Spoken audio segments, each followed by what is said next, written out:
Dans ce tutoriel, nous allons voir comment publier une image dans nos articles sur FrenchPress. Pour arriver là, vous êtes connecté sur wordpress.com, vous avez accédé à un nouvel article que vous allez publier sur FrenchPress. Vous avez donc renseigné le titre de votre article, vous avez indiqué un chapeau. Je vous rappelle que pour créer ce chapeau, vous cliquez sur bloc de citation, puis sur insérer la balise, lire la suite. Vous avez ensuite écrit votre texte ci-dessous et les enfants ont rajouté leur signature. Il s'agit désormais d'ajouter une image ou plusieurs à cet article. Pour ça, on a ce petit outil ajouter un média. Je clique dessus. Je vais avoir trois possibilités.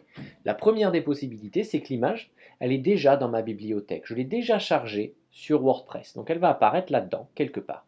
Je vais pouvoir la sélectionner. Un petit liseré bleu apparaît autour. Insérer. La photo est insérée directement dans mon article. Je vais pouvoir la redimensionner, l'aligner à gauche, la centrer, l'aligner à droite. Si elle ne me plaît pas, je peux la retirer en cliquant sur la croix. La deuxième possibilité, je reviens sur ajouter un média, c'est que l'image est sur mon ordinateur mais pas encore sur WordPress. Dans ce cas-là, je vais faire ajouter nouveau.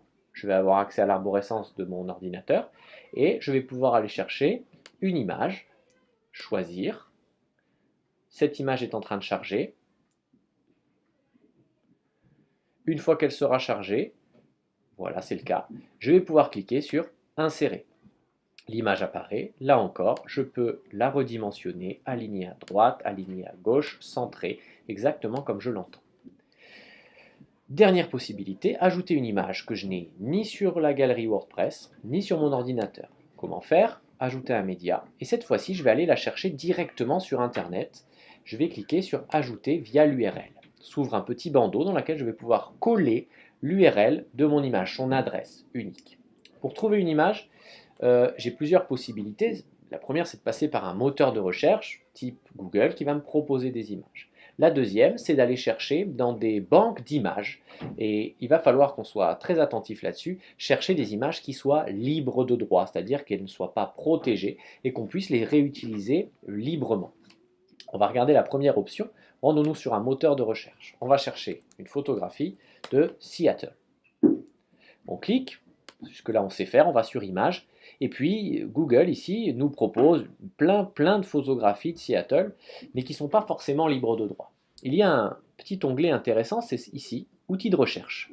Si je clique dessus, il me propose de faire des recherches par taille, par couleur de photo, par type, par période, et ce qui nous intéresse, c'est par droit d'usage.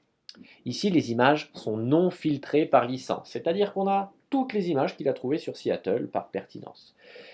On voit aussi qu'on va pouvoir avoir des images réutilisables avec des modifications, d'autres juste réutilisables. Et puis nous, ce qui nous intéresse, c'est les réutilisations possibles sans but commercial, puisque c'est bien le but de notre travail. Je clique donc dessus et je vais avoir une sélection de photographies. Pas exactement les mêmes, parfois pas exactement ce que j'aurais voulu, peut-être pas aussi jolies, mais je vais avoir des photographies qui sont cette fois-ci libres de droit, que je peux réutiliser librement sans être inquiété. Vous verrez que si vous passez sur les photographies, beaucoup proviennent de Wikipédia, sont hébergées par l'encyclopédie libre en ligne.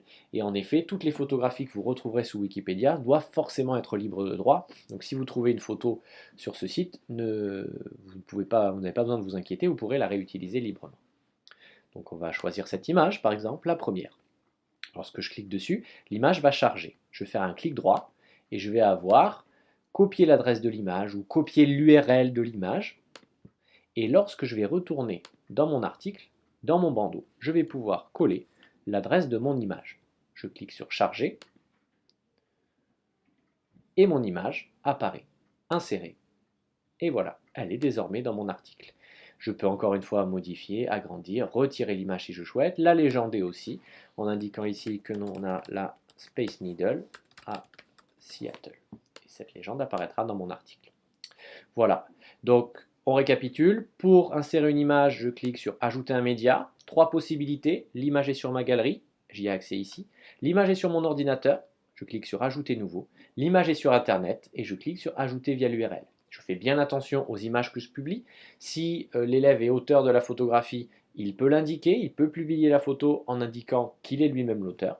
Sinon, il doit aller chercher des images libres de droit en utilisant l'outil outil de recherche sous un moteur de recherche tel que Google, mais il n'est pas le seul à le faire, ou en allant chercher dans des bibliothèques, des librairies dans lesquelles on va retrouver de nombreuses images libres de droit. Voilà, je pense avoir fait le tour. Maintenant, à vous de publier votre premier article.